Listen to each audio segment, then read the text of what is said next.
Hello दोस्तों, नमस्कार। कैसे हैं आप?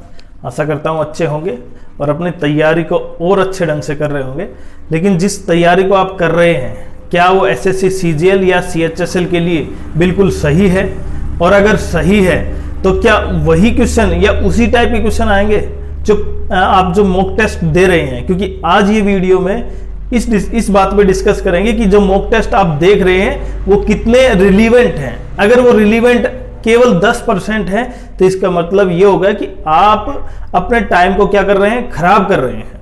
तो इसलिए सबसे इंपॉर्टेंट चीज कि कौन से मॉक टेस्ट रिलीवेंट है और कौन से आपको करने चाहिए, और कौन सा सबसे इंपॉर्टेंट कि कौन सा मॉक टेस्ट आपको दूसरी दिशा में लेके जा रहा है, जो दिशा आपको नहीं चयन करनी चाहिए, जो एसएससी सीएचएसएल या सीजीएल के paper pass, mains paper pass करने के लिए इंपॉर्टेंट हैं।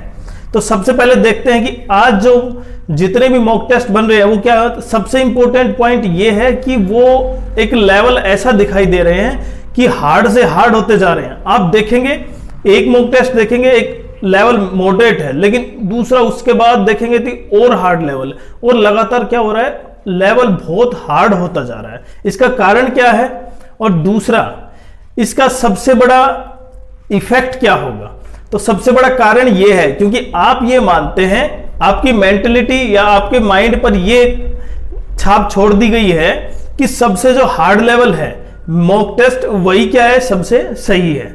लेकिन अब वो डिसाइड कौन करता है? क्योंकि जो मैथ्स का जो चैप्टर है, अगर वो सबसे हार्ड दे दिया जाए तो आप ये समझें कि मॉक टेस्ट भी बहुत हार्ड लेवल का है। जैसे आपने समझ लिया कि जो मैथ्स के 30 क्वेश्चन आते हैं, सीएचएसएल लगाओ, सीजीएल में लगाओ, वो अगर बहुत हार्ड लेवल के दे दिए, क्योंकि अगर मैं मैथ पढ़ा रहा हूं, देखो मैं मैथ पढ़ाता हूं, अगर मैं ही क्वेश्चन बढ़ाता हूं तो मैं बहुत हार्ड दे सकता हूं। और मुझे पता है अगर एक क्वेश्चन आप नॉर्मल 50 सेकंड में कर सकते हैं, तो अगर मैं ज्यादा हार्ड देता हूं तो हो सकता है वो 1.5 मिनट ले जाए, और 1.5 मिनट ले जाए तो आपको लगेगा कि ये सबसे क्या है, सटीक है, ये सबसे सही मॉक टेस्ट है। लेकिन वो सबसे सही मॉक टेस्ट नहीं होगा, क्योंकि आप ये चेक करें, लगभग पिछले 3 साल का जो मॉक टेस्ट, 3 साल का जो एसएससी मेंस का जो एग्जाम हुआ है, उसमें किस टाइप के क्वेश्चन आ रहे हैं। आप मॉक टेस्ट पे न जाएं। मॉक टेस्ट क्या होता है? मॉक टेस्ट 2 स्टेप और आगे चल जाता है, और 2 स्टेप आगे चलाने का मतलब क्या होगा, आप दूसरी लाइन की तरफ जा रहे हैं। तो सबसे इंपॉर्टेंट कि आप मैथ्स को देखकर ये ना माने कि मैथ्स पार्ट्स को देखकर कि ये मॉक टेस्ट सबसे अच्छा है, उसमें हार्ड लेवल है तो इसका मतलब सबसे अच्छा है। क्योंकि आपको ये भी पता है कि इंग्लिश और जीके, ये जो पोर्शन है, इंग्लिश, रीजनिंग, जीके और मैथ्स, चारों के चारों अपनी अपनी अलग अलग भूमिका निभा रहे हैं। लेकिन सबसे ज्यादा इंग्लिश, क्योंकि आपको पता है ये 45 क्वेश्चन आते हैं सीजीएल में, और जीके ये क्या होता है, डिसाइडिंग फैक्टर होता है, केवल मैथ से डिसाइड नहीं होता है। दूसरा, तो अब आप जो कर रहे हैं मॉक टेस्ट, मानो आपने केवल 10 मॉक टेस्ट दिए हैं, और 10 मॉक टेस्ट में उनका लेवल क्या है, लगभग 7 का लेवल बहुत हार्ड है, और आप उसमें से लगभग 70% क्वेश्चन एक्यूरेसी के साथ कर रहे हैं। तो इसका अर्थ ये नहीं है कि आप बिल्कुल सही लाइन पे हैं, क्योंकि एसएससी जो एग्जाम देगी, एसएससी जो पेपर देगी आपके लिए, उसका लेवल क्या होगा, एक मॉडरेट से हाई लेवल के बीच में होगा। और इसका अर्थ ये नहीं होगा कि सारे के सारे हार्ड लेवल में आ जाए। और हार्ड लेवल का मतलब ये नहीं है कि जो एसएससी ने पीछे पूछे गए हैं उसके 2 स्टेप और आगे पूछ ले, नहीं, उससे कोई फर्क नहीं पड़ेगा।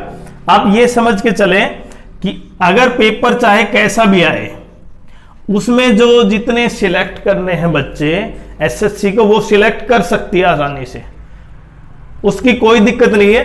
चाहे पेपर का लेवल हार्ड हो या मॉडरेट हो या इजी हो, वो सिलेक्ट कर सकती है, उसको पता है कैसे सिलेक्ट होंगे। लेकिन अगर आप ये मान के चलते हैं कि अगर सिलेबस की तरफ नहीं जाते हुए कोई उसको दूसरी तरफ ले जा रहा है आपके मॉक टेस्ट को, तो इसका अर्थ यह हो गया कि आप बिल्कुल गलत जा रहे हैं। तो दूसरा इंपॉर्टेंट, इंग्लिश जो टॉपिक है, इंग्लिश जो पार्ट है, वो सबसे डिसाइडिंग है, क्योंकि इसमें सबसे ज्यादा मार्क्स क्या आते हैं। तो आप इंग्लिश की तरफ ऐसा नहीं है कि मैथ केवल डिसाइडिंग फैक्टर है, नहीं, मैथ भी है, लेकिन मैथ से ज्यादा और भी इंपॉर्टेंट है। इंग्लिश हुई, जीके हुई, तो आप इनकी तरफ सबसे ज्यादा ध्यान दें। आप क्या दे रहे हैं कि केवल मैथ्स को इतना हाईलाइट कर दिया गया है आपके लिए कि आप ये मानते हैं कि मैथ्स ही सब कुछ है, लेकिन बाकी सब्जेक्ट्स भी बहुत इंपॉर्टेंट है, क्योंकि वो जो चारों के ऊपर क्या बनती है, आपकी मेरिट बनती है। तो आप इंग्लिश और जीएस पे भी बहुत ज्यादा ध्यान दें, उसका बेसिस पे भी, उसको सिलेबस भी कवर करें, उसी के अनुसार काम करें। और जो रीजनिंग है उसको ये ना माने कि रीजनिंग आपको आती है तो इसका मतलब आप उसको कर देंगे और आप उसको मॉक टेस्ट ना दें। तो रीजनिंग के लिए भी आप उसी लेवल का मॉक टेस्ट लें जो लगभग 2 या 3 साल में पिछले एसएससी सीजीएल में या सीएचएसएल में जो पूछा गया है। तो मॉक टेस्ट की जैसे ये आपके सामने जो जिस तरह दिखाया जा रहा है कि मॉक टेस्ट, हमने ये मॉक टेस्ट लगाया है, उसका ये रिजल्ट आया है, इतने % है, ये बहुत हार्ड लेवल, वो बिल्कुल वैसा एसएससी पेपर कभी नहीं लेती। आप कभी भी देखें, आपने जितने मॉक टेस्ट दिए होंगे, जितने क्वेश्चन आते होंगे, क्यों? क्योंकि आप वो रिलेवेंट ही नहीं है। तो इसलिए सबसे इंपॉर्टेंट क्या है कि आप सिलेबस को ध्यान में समझें और फिर मॉक टेस्ट अपने बेसिस पे दें कि आपने ये चैप्टर कर रखा है और इसके इस टाइप के क्वेश्चन बन सकते हैं, न कि कुछ अलग टाइप का बना दिया जाए जो क्या हो कि आपको केवल क्या कर दे, वो ट्रोमेटाइज कर दे, मतलब मानसिक रूप से क्या कर दे, बीमार कर दे कि आपको ये तो मॉक टेस्ट बहुत हार्ड है, मेरे को आता नहीं है, मेरे इतने मार्क्स आ रहे हैं, 50% मार्क्स आ रहे हैं। तो वो क्या होगा, एक मानसिक रूप से आपके लिए बहुत ही नेगेटिव इफेक्ट डालेगा। तो आप मॉडरेट लेवल के मॉक टेस्ट लें। मॉडरेट का मतलब होगा जो सिलेबस के लेवल के अनुसार हो। दूसरा, चाहे वो सीजीएल के लिए हो या सीएचएसएल के लिए हो, जब मॉक टेस्ट दें, आप देने के बाद ये चेक करें कि ये जो सिलेबस के अनुसार है या नहीं।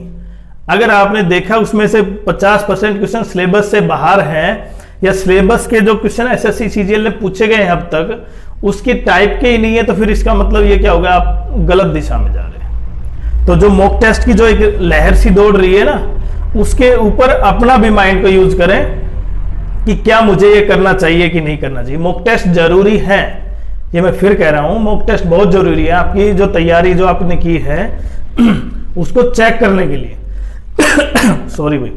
लेकिन उस तैयारी को हम किस तरह चेक करते हैं वो एक तरीका गलत है। इसलिए मॉक टेस्ट आप टाइप ऑफ सिलेबस के अनुसार चेक करें और फिर उसको सोल्व करें। तो सबसे इंपॉर्टेंट, आप इन सब्जेक्टों को भी नजरअंदाज न करें, क्योंकि जीएस और इंग्लिश बहुत ही इंपॉर्टेंट है। जीएस में मैंने बताया था, आप जीएस जितना भी पढ़ते जाएंगे और फिर दिन जब लास्ट रिवीजन का टाइम आएगा तो आपको ये लगेगा अरे मैं फिर से रिवीजन कर लूं। क्यों?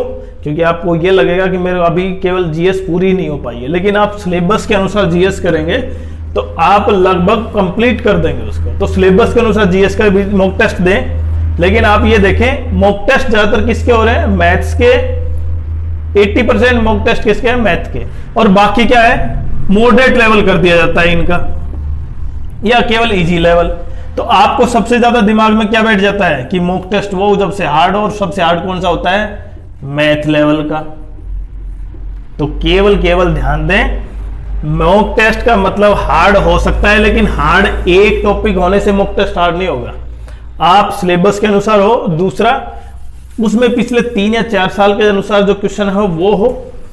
तीसरा, इंपॉर्टेंट टॉपिक केवल मैथ्स के आधार पर मॉक टेस्ट न हो, बाकी सब्जेक्ट के आधार पर भी मॉक टेस्ट हो, जिससे आपकी जो बैलेंस है वो निरंतर बना रहे।